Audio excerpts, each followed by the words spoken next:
Bienvenue à toutes et à tous, on se retrouve pour le second épisode de Secrets de développement.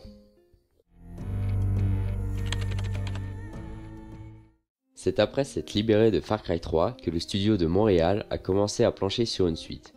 Au tout début du développement, Dan Hay, alors producteur exécutif, nous explique avoir réfléchi à faire un Far Cry 3.5 en gardant l'histoire de Jason tout en l'enrichissant.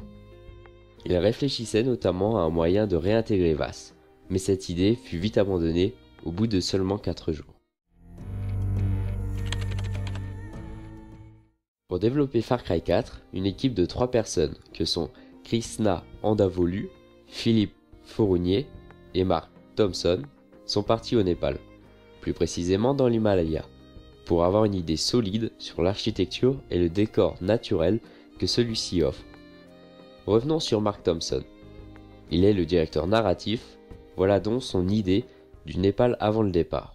I have this Wikipedia idea of what Nepal is. I've been reading about what makes it the way it is right now, what's been happening over the last 10 years, the last 1,000 years. But I'm hoping that we can uncover something that isn't presented on the web. Pour mieux en apprendre sur le pays et ses coutumes, et pouvoir retransmettre ça dans le jeu, ils participeront à plusieurs activités que voici. The altar where that goat will be sacrificed to slake the thirst of Kali.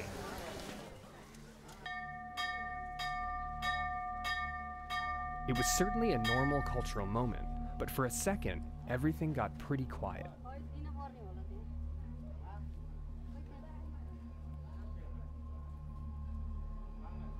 I was expecting like a clean cut, but the whole like slice and then guide. It's been super interesting to get this close to the source material. It's like it's the kind of experience that we can never normally get, and I haven't had. It's super interesting to see how the traditions kind of sustain and survive. It's not just the place itself that has this spirit, it's the people as well. They still believe it, they still carry on these traditions. Whereas back home we kind of dispose of things much more quickly. Whereas everything here seems to, even if people don't know why they do it, like they still do it just because they're carrying on their tradition.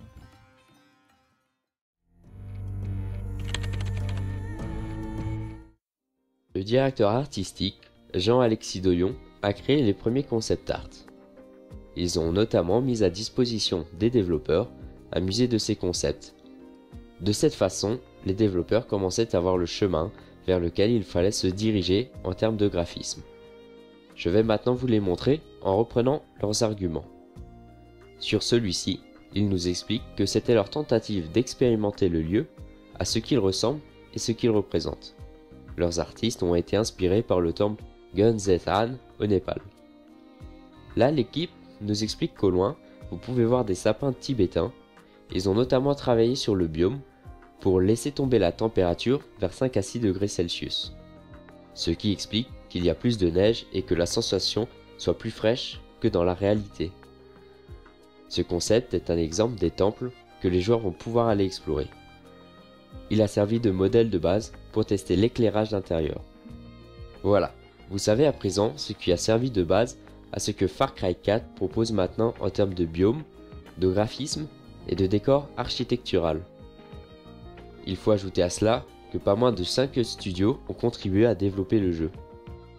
Passons maintenant à la bande son. Peu d'informations sur celle-ci, simplement nous savons qu'elle a été composée par Cliff Martinez, le compositeur de la bande originale des films Drive et Online Good Forgive. Il fut aussi batteur au sein du groupe Red Hot Chili Peppers.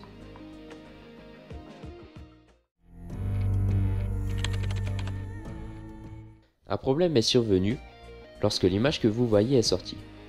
En effet, on voit Pagan Min, le méchant du jeu, devant un homme au teint mat agenouillé à ses pieds. Plusieurs personnes ont parlé de racisme. Et pour mettre fin à la polémique, Alex Hutchinson, le directeur créatif du jeu, a déclaré sur Twitter « Juste pour que ce soit clair, pour tous ceux qui tirent des conclusions trop vite, il n'est pas blanc et ce n'est pas le héros. »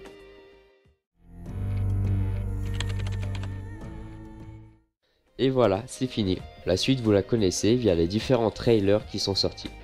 La chronique est courte, mais il est très difficile d'avoir des infos sur ce jeu. En conclusion, je pense que Far Cry 4 fera partie des grands jeux de l'année 2014. Quant à moi, je vous donne rendez-vous pour le prochain épisode la semaine prochaine.